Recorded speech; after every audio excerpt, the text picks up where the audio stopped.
have been mentioned in that letter, there's 2 points I need to make, which I think are really important. First is that there is lots of intellectual property in websites and mobile sites and other online data repositories. And the other big issue is that there are some important exemptions, legal exemptions, for carrying illegal content on the web and on other online resources for intermediaries. So let's look at that first issue about intellectual property. We could spend 30 minutes just on that subject, but let me just give you a few high-level points. And think of a directory site as a collection of databases and other materials like videos stored on them. Look at the left-hand column. The site itself, the web server, for example, containing web pages and content, may be protected by copyright as a whole. That copyright protects the structure, the selection and an arrangement, the way you've organized the site, the way it appears, the navigation, the links, all of that. If that is sucked out and reproduced, that could infringe copyright. Now let's look at the right-hand column, the yellow column. Sitting inside the site, there are lots of individual copyright works. They may have come from users, they may have come from professional resources, there may be videos, they may be articles, they may be audio recordings. Those are all copyright works. The fact they've moved from one place to another doesn't alter the fact they're copyright works.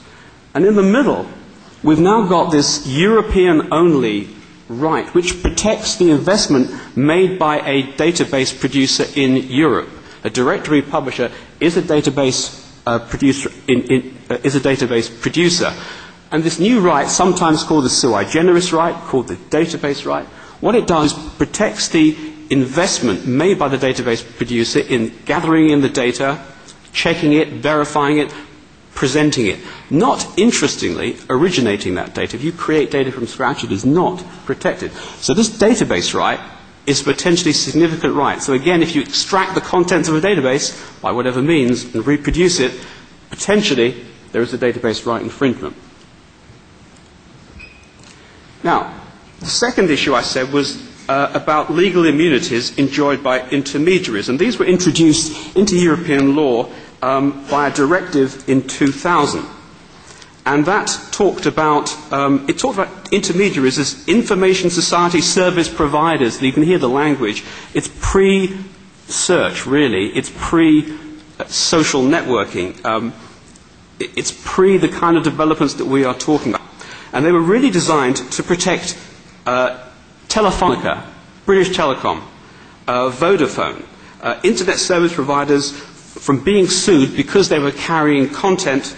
They may be carrying content which could be illegal content around their networks. They may be caching it on their servers, and they may be providing hosting space for content uploaded by their users. But the basic idea was we are just simply the providers of the pipes and the storage space. Don't sue us. So there are three exemptions. One, the mere conduit exemption, which is just carrying email around the network. Secondly, caching. Obviously, a service provider will hold local cached copies of sites to respond to users' requests. Again, limited caching purely for those purposes is protected by that, or is covered by that exemption. And the third one, which is probably of most relevance to user-generated content, is for a host, for storage. But that immunity, in other words, you can't be sued as a host, only applies providing there are two conditions. One, the service provider doesn't know about it, and therefore that raises the issue of do you monitor or not. And the other is as soon as you know, you do something to remove it. But even if the service provider is immune, he can still be required by the court to take steps to terminate or prevent the infringement. In France, they're about to pass a law for precisely that purpose with regard to take action against illegal peer-to-peer file sharing. Now, as I said before, it's really important to remember that this directive was negotiated between 1997 and 2000, before Google, before Web 2.0. And even when member states' laws introduced it into their laws, at most they were thinking about hyperlinking. But think about host in the context of a platform now, whether it's a social network platform Facebook or YouTube, or whether it's a directory platform hosting a range of content from blended search and so forth. Certainly things have moved on, and that's what we're going to look at. So we have to go back to the letter and start looking at some of these difficult issues that Boone is faced with. And he's looking grey because he can see himself going straight from Barcelona to court next week. So, although there are a lot of issues raised, the key really for BarcelonaConference.com is it acting as a publisher with all the responsibilities that go with that? Or is it really just an intermediary, just providing tools to connect with the network and so be able to claim immunities? Is it a publisher or say, I just provide the platform, it's my use that do things, I'm not responsible? So let's look at the first claim, which is that your site and its RSS feeds contain data about local business services which have been copied by technical means or otherwise from our site. So Excellent Publishing is complaining that content has been sucked from their site and now appears on Barcelona's site.